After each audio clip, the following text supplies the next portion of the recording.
Jangan lupa subscribe YouTube channel Metro TV News dan jangan lupa nyalakan notifikasinya. Di pojok barat, Senayan Jakarta ini menetapkan Saya berbicara langsung kepada rakyat. Our Constitution, the Pancasila. Halo, saya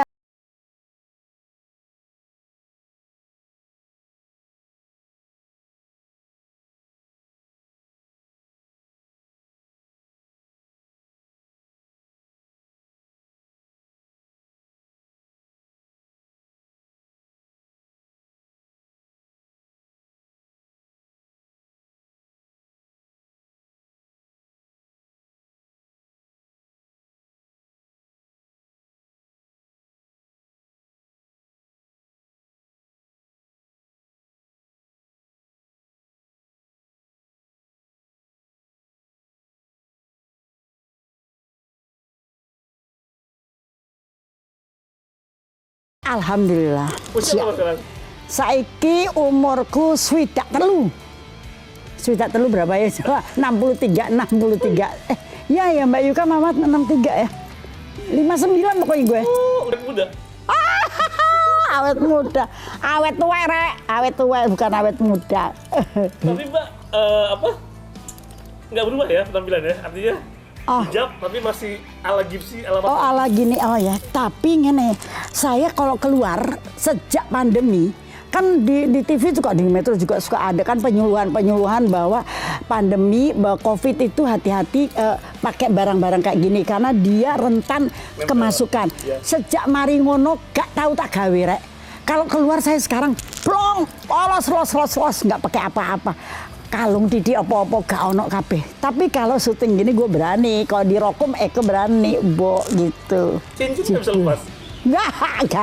Iya, tapi cincin saya tuh banyak saja nih.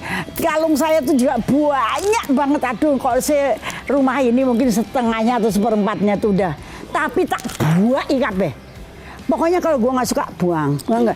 Tidak boleh menyimpan sesuatu nanti kita di akhirat ditanya sama Allah, hayo itu buat apa? Kenapa dulu nggak dipakai? Kayak gitu. Jadi kalau sudah tidak ada gunanya, siapa yang mau monggo silakan ngaten. Tapi aku lihat nggak ada tuh yang gambar tengkorak. Dulu suka ya? Ada, ini tengkorak. Tengkorak dan ganja. Kenapa? Oke, saya kenapa kok tengkorak ya? Gak roh. Tapi gini kayaknya kalau rockers zaman dulu itu kan selalu kayaknya lihat yang gaya gitu dia seneng. Dan rockers identik dengan tengkorak kan pada waktu itu. Kalau kita pergi ke Amerika atau ke luar negeri manapun yang style-style kayak Rod Stewart siapa aja, Eric Clapton semuanya, Mick Jagger semua kan pakai yang gitu. Ikut-ikut sampai sekarang suka gitu. Dan pada akhirnya nanti pun manusia akan menjadi tengkorak. Gitu loh ceritanya.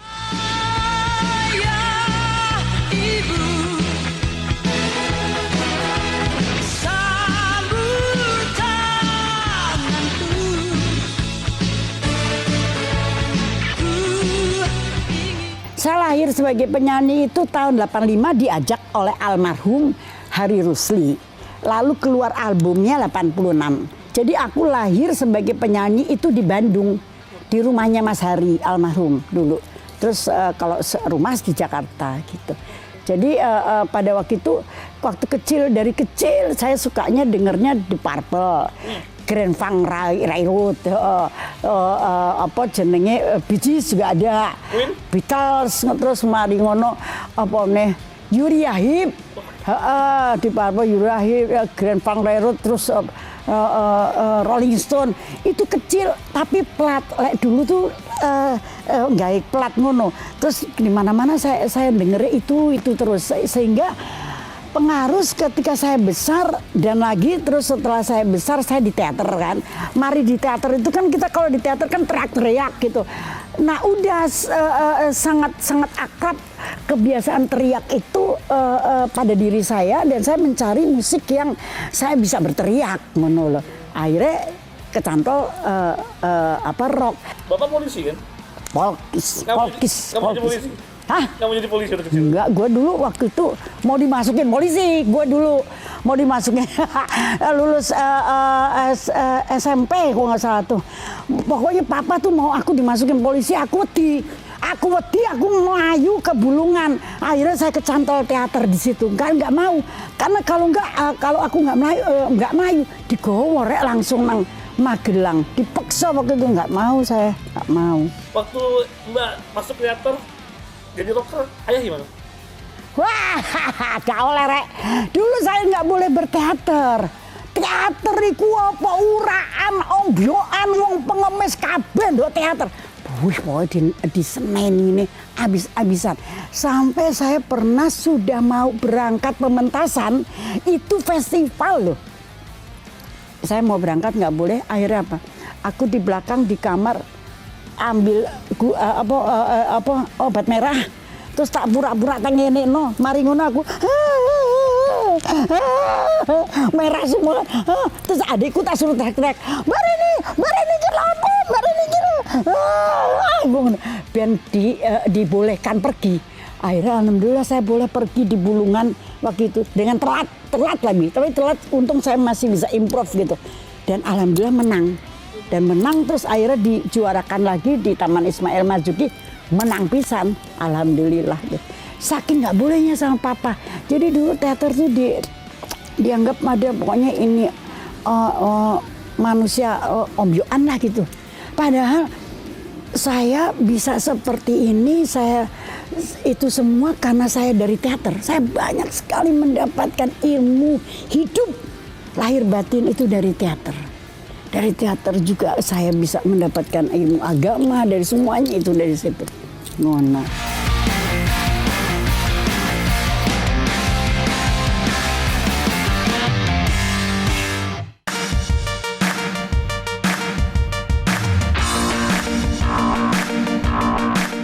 Kok tahu sih lo? Enggak, itu pernah dulu itu tuh mulanya tuh gini. Dulu saya kan ya aktif di tim itu, terus ada namanya Paulus di situ kalau nggak salah. Dia dulu ditawarin sebagai desainer atau apa, teman-teman kami lah, orang-orang di IKJ gitu. Terus dia itu di Studio One-nya Mbak Tami. Lalu dia itu mencari sosok untuk Ragawati. Dipilihnya aku, dites sama Prayudi dulu, dites semuanya aku dites gitu. Lah kok iso? Terus dia gitu dulu suami saya yang pertama dulu mengiyakan, Mas Utu kan ya, Mas boleh nggak saya gitu? Boleh gitu, bagus tuh. Jadilah Eke Pragawati. Waduh rek, setahun, 2 tahun, 3 tahun, lama-lama gue tersiksa. Karena apa? KB kudu pos, aduh, kuku panjang sedikit, wes welep, botol ngono, diseneni, apa-apa dimarahin. Akhirnya lama-lama saya menghentikan diri, sudah tidak mau lagi gitu. Ya nggak bisa lupa itu lagi melaku moro-moro hake botol. Nah itu aduh, itu nggak mau lagi deh bu. Aduh itu, wes mau yang asli yang mau malu marah apa jadi satu deh. Tapi karena udah malu ya sekalian aja di situ ke guyu wes. Mau apa lagi, orang putol depan orang banyak deh penonton. Saya tidak bisa hidup seperti itu. Pragawati itu emang udah sosok profesi yang sangat cantik, keren, bagus. Dan gue nggak mampu. Tak pikir berteater enak gue. Bebas, sekarang saya punya grup teater sendiri. Saya bisa main sendiri, saya menyutradarai sendiri.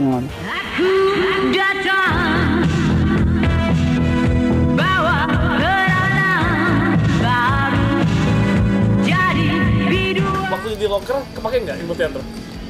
Sangat, justru saya terlalu terpakai ilmu teaternya sehingga waktu nyanyi aku nyanyinya welek. Jadi sumpah demi Allah ini true story. Kalau masih ada mungkin almarhum Hari Rusli bisa bicara, tapi minimal teman-teman saya yang dulu yang deket sama Hari mungkin bisa bicara kali, Pocang atau siapalah orang. Suatu saat show konser gue di Bandung, di tempatnya orang-orang yang semua band top kan, konser Lu tahu nggak gue nyanyinya dari Hong Kong sampai ke Jeddah sana kali gitu istilahnya. Saya lari sana lari sini, panggung itu gue isi semuanya dan gue mainkan setotal sampai geblak, berdiri lagi, geblak, berdiri lagi. Begitu selesai semua orang nih, gue seneng dong. Semua orang penonton ke gue penyanyi baru kan, udah gue seneng. Kok di bis kabeh menang kabeh, teman-teman gue hari itu pemain band kok semua diem semua. Gue nggak ngerasa. Pas sudah sampai ke rumahnya Hari kami pulang, terus sini loh, gituin Hari. Semua lagi ngumpul di ruang tengah di depannya TV. Sini loh, tidur lagi loh, capek Hari gue. Wah sini dulu, digituin gue sama almarhum. Iya, begitu keluar, lo lihat itu rekaman lo nyanyi tadi. Gue ngerti nggak ya Allah? Gue nyanyi itu, gue lihat itu, gue nangis dan gue marah-marah, gue lari ke kamar, gue debak-kedembuk sedih.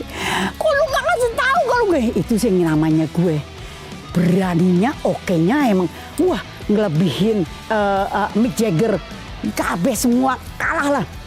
Tapi suaranya, falesnya.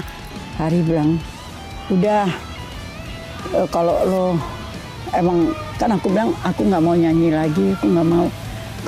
Lo bukan yang ngajarin gue, tapi lo bikin gue malu depan orang banyak. Udah gue nggak mau lagi nggak. Ah usah gitu-gitu aja, ngapain sih lo ngerokos pakai sok baper-baper lo, dimarah-marahin aku. Bisa akhirnya saya dinasihatin banyak oleh beliau di situ. Emang lo nggak boleh, harus belajar gini-gini. Ya udah sejak itu saya tidak mau nyanyi lama. Terus tapi diarahkan ke rekaman oleh beliau, rekaman album. Ya udah kita serius rekaman dulu, lo nggak usah banyak live dulu aja gitu. Ya udah, akhirnya setelah itu saya mulai belajar. Tadinya yakin tok, tapi setelah itu saya baru mulai belajar, dengerin lagu, terus kita mau belajar kayak gitu. Aduh, itu benar-benar deh, benar-benar.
Saya nggak tahu sebetulnya.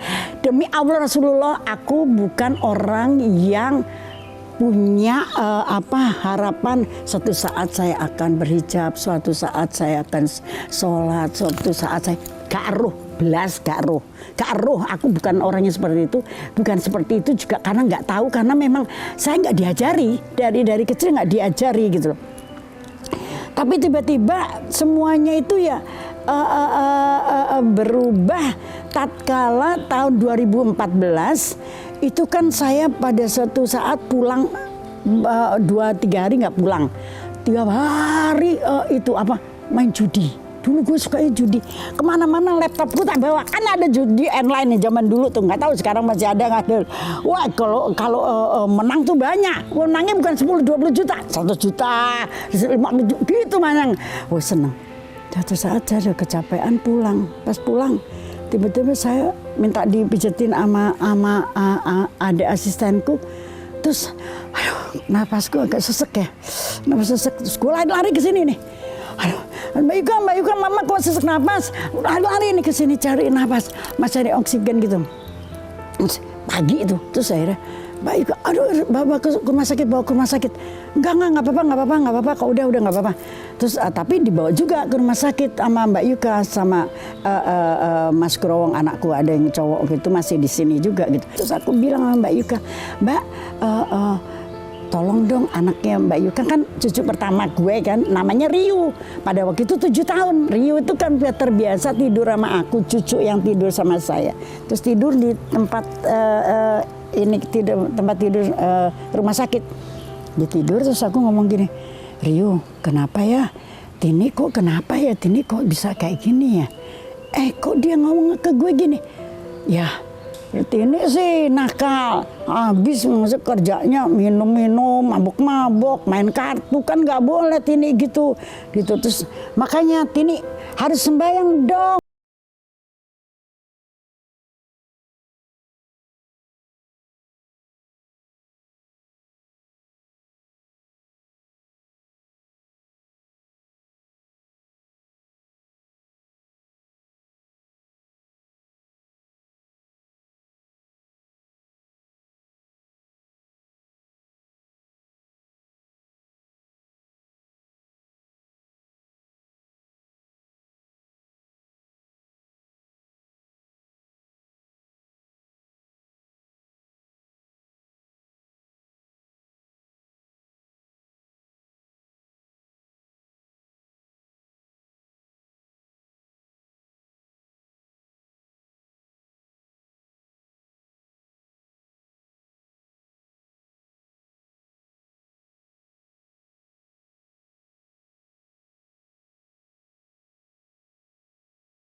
Mengatakan saya di situ dapat hidayat.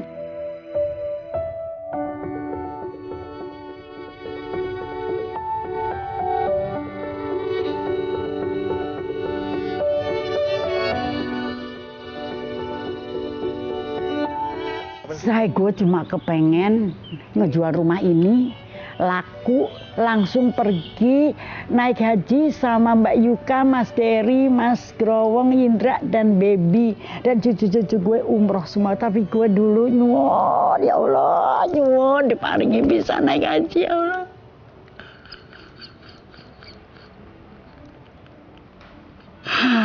Saya pengen naik haji, ya Allah.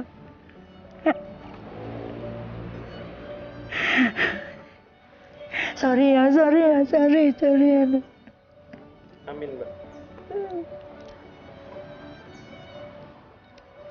Sampai saya pernah suatu saat anak saya, buat apa mama punya rumah besar-besar kalau mama nggak mampu naik haji. Akhirnya saya ingin menjual rumah ini.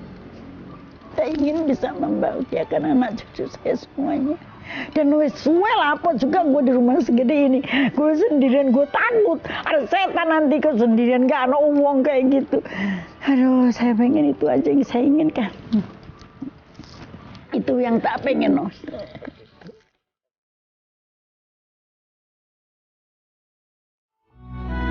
Aku sebut namamu setiap aku sujud, mengikuti kewajibanku, ku sucikan diriku.